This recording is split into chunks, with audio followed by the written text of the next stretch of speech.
Di Netflix ada salah satu film dokumenter yang berjudul Blue Zone. Film dokumenter ini menceritakan tentang bagaimana caranya orang-orang di beberapa bagian di dunia ini dapat hidup dengan sehat bahkan sampai dengan umur 100 tahun. Hal ini menarik untuk aku bahas dan aku bagikan ke teman-teman semua. Sebenarnya apa sih rahasia dari mereka-mereka yang bisa mengalami panjang umur, bahagia, sampai bahkan umurnya sampai 100 tahun. Sebenarnya rahasianya apa sih? Dan ternyata bukan secara fisik doang, tetapi juga banyak secara mental dan beberapa rahasia-rahasia lainnya. Kita langsung saja bahas ya teman-teman.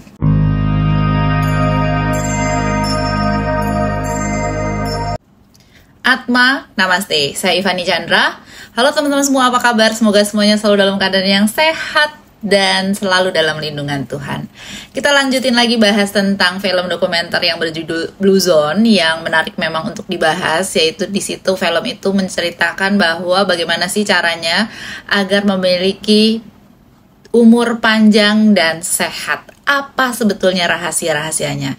Jadi film ini dibagi menjadi 5 bagian, 5 series gitu, yang isinya itu adalah membahas bagaimana caranya panjang umur dari daerah-daerah di bagian belahan dunia yang menghasilkan banyak centenarian.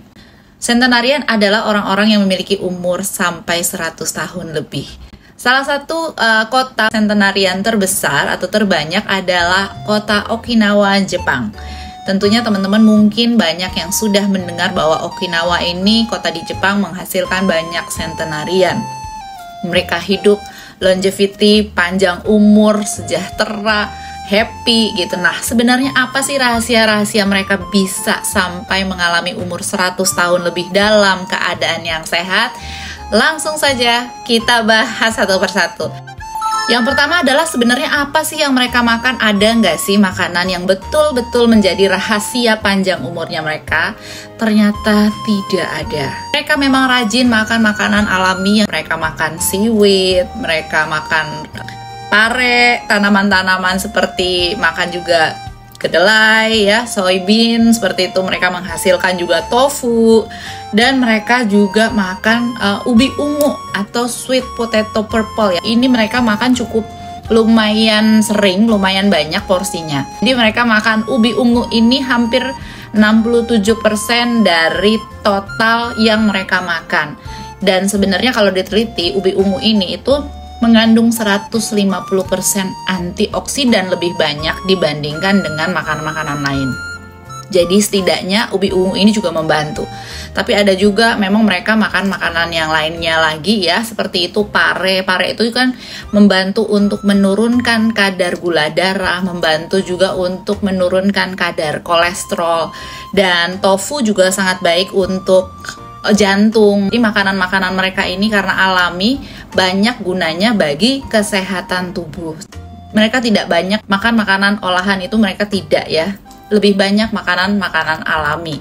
Inilah salah satunya yang membuat mereka panjang umur. Tidak ada makanan khusus. Jadi kita bisa loh ngikutin gayanya mereka kalau kita juga ingin hidup sehat. Nah, kalau tidak ada rahasia khusus untuk makanannya, lalu banyaknya seperti apa sih orang-orang di Okinawa ini makan biasanya? Menurut penelitian FDA di Amerika, untuk satu orang membutuhkan setidaknya 2000 kalori per day. Per hari butuhnya tuh 2000 kalori.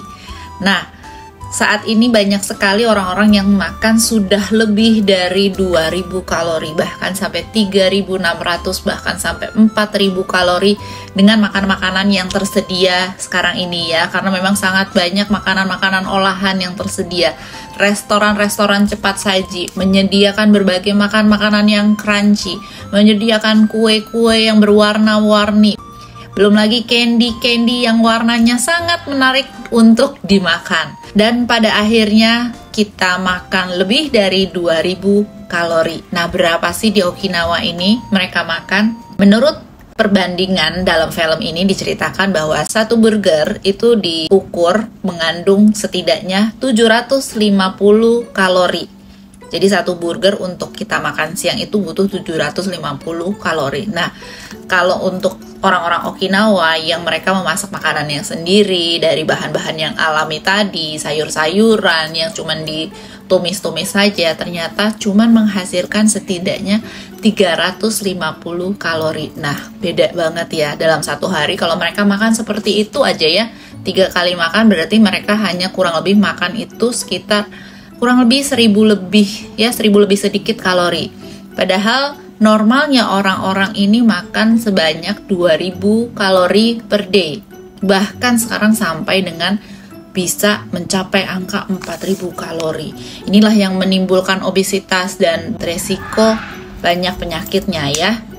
Karena memang kita makan itu sudah sangat berlebihan, dan ternyata di Okinawa penghasil centenarian itu makannya memang sedikit, less eat. Tadi kita udah tahu apa sih jenis makanannya, kita juga tahu ternyata mereka makan less kalori ya orang-orang di Okinawa ini. Dan yang ketiga apa sih? Yang ketiga adalah rahasianya hara hachibu. Ini adalah sebutan mereka untuk berhenti makan sebelum kenyang. Jadi kalau rasa kenyangnya itu udah 80%, berhenti.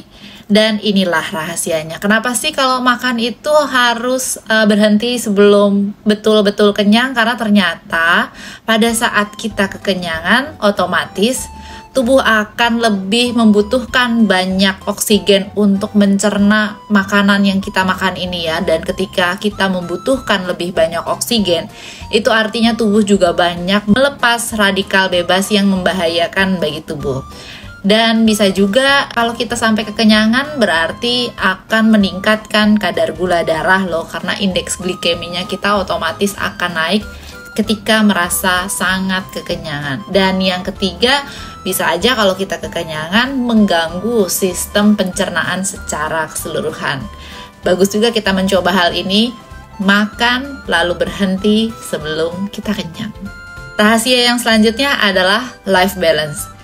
Ketika kru dari Netflix mengetok pintu rumah mereka dan menanyakan mereka sedang melakukan apa, dan mereka semua sedang melakukan aktivitas. Dalam artian mereka nggak lagi sedang duduk-duduk saja, nggak lagi tidur-tiduran, enggak. Mereka tetap sedang melakukan aktivitas tertentu. Entah lagi masak, entah lagi menjahit, entah lagi ada yang lagi pergi berkebun. Mereka tetap menjalankan aktivitasnya. Walaupun sebenarnya mereka sudah pensiun cukup lama ya. Dari aktivitas, mungkin aktivitas di kantor ya, aktivitas kegiatan official yang mereka lakukan itu mereka sudah pensiun lama. Tetapi ketika mereka di rumah, mereka tetap menjalankan ada kegiatan-kegiatan tertentu yang mungkin nggak berat ya, tapi mereka tetap jalankan itu dengan konsisten. Inilah yang membuat mereka tetap segar dan sehat. Di dalam kehidupan pasti ada step-stepnya ya, step-step usia. Dan itu pasti akan membuat kita ada yang rasanya mental kita ini terus teruji.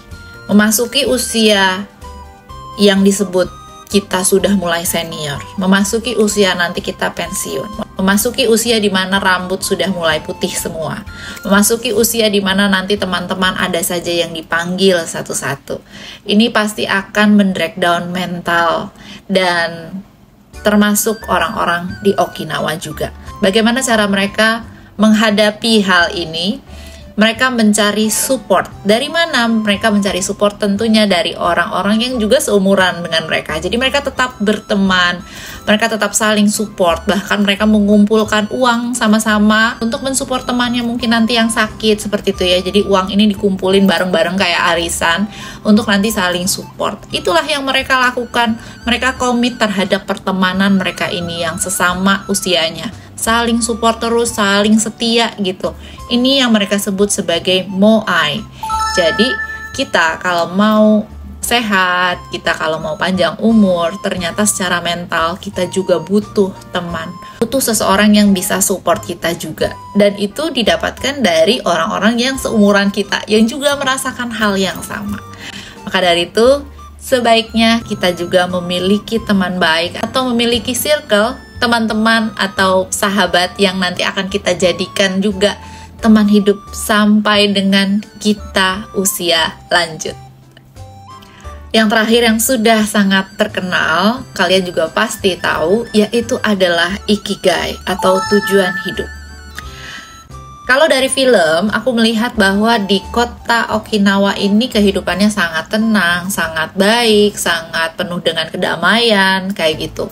Dan ternyata dalam film itu diceritakan karena mereka sudah mengalami 100 tahun lebih usianya, mereka mengalami peristiwa Perang Dunia Kedua, membawa trauma yang cukup besar untuk mereka. Mereka mengalami kesedihan, mereka mengalami kemarahan yang luar biasa karena tidak sedikit dari keluarga mereka yang terenggut.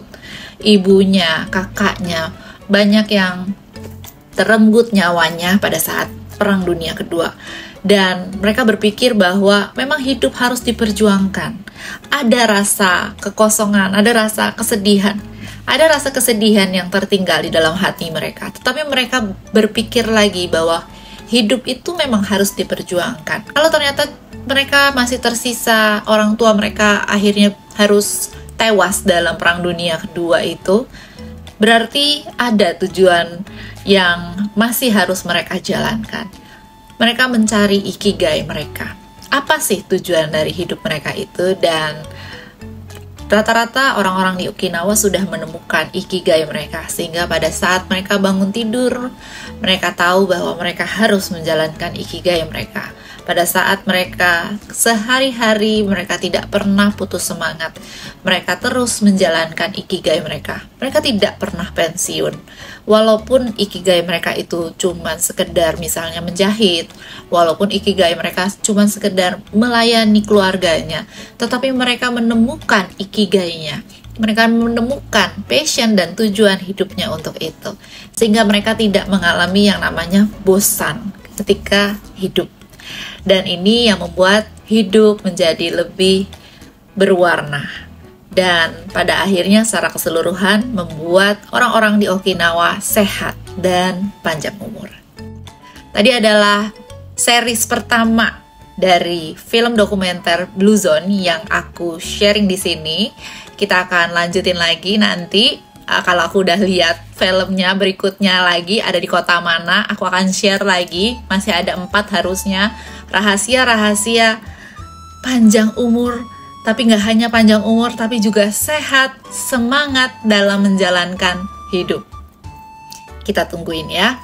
Thank you udah lihat video aku hari ini. Semoga video ini bermanfaat. Jangan lupa subscribe, like, dan di-share juga ke teman-teman yang lain yang membutuhkan.